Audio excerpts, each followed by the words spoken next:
ఈ అభ్యాస్ అకాడమీ వాళ్ళు హైదరాబాద్ నుంచి కండక్ట్ చేయడం జరిగింది.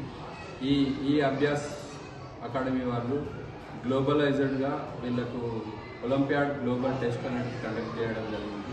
ఈ గ్లోబల్ టెస్ట్లో వీళ్ళు ప్రతి క్లాస్ నుంచి టాపర్స్గా వచ్చిన వాళ్ళు కేసీఆర్ ఎగ్జామ్లో ఉత్తీర్ణులైన వారికి సర్టిఫికెట్స్ మరియు బహుమతులు ఇవ్వడం జరిగింది.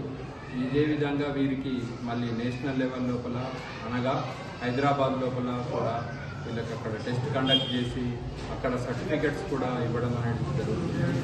సో ఈ నేషనల్ లెవెల్ సెలెక్టెడ్ అయిన విద్యార్థులకు ఈ అభ్యాస్ తరఫు నుంచి వాళ్ళకు ఒలింపియాడ్ వాళ్ళు ఈ అభ్యాస్ ఒలింపియాడ్ వాళ్ళు ప్రతి ఒక్కరికి మెమోంటో మరియు సర్టిఫికెట్ను పంపించడం జరిగింది. దాన్ని వారికి ఇవ్వడం జరిగింది. సో ఇదే విధంగా మా స్కూల్లో ప్రతి సంవత్సరం ఒలింపియాడ్ ఎగ్జామ్స్ అనేవి కండక్ట్ చేయడం జరుగుతుంది. ఒలింపియాడ్ ఎగ్జామ్స్ లోపల botany plus zoology plus physics సంబంధించి మ్యాథ్స్కి సంబంధించి ఒలింపియాడ్ టెస్టులు అనేవి కండక్ట్ చేయడం జరుగుతుంది.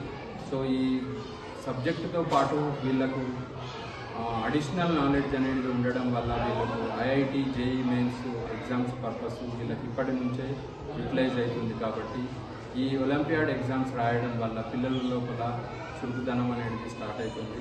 ప్లస్ జేఈ మెయిన్స్ లెవెల్ లోపల ఎలాంటి ఎగ్జామ్స్ను పోటీతత్వం అనేది ఎలా ఉంటుందన్నది కూడా వీళ్ళకి తెలుస్తుంది. ఓఎంఆర్ షీట్ బబ్లింగ్ చేయడం వల్ల వాళ్ళకు సేమ్ జేఈ మెయిన్స్ ఎగ్జామ్స్ ఎలా అయితే ఉంటాయో అదేవిధంగా వీళ్ళకి కండక్ట్ చేయడం జరుగుతుంది. కాబట్టి పిల్లల లోపల మంచి నాలెడ్జ్ అనేది ఇంప్రూవ్ అవుతుంది. సో ఇలాంటి పోటీతత్వంతో చదవడం వల్ల పిల్లలు కూడా మంచి యాక్టివ్గా తయారవుతారని కోరుకుంటున్నాను. సో వీళ్ళందరికీ congratulations. So all of you congrats. Thank you.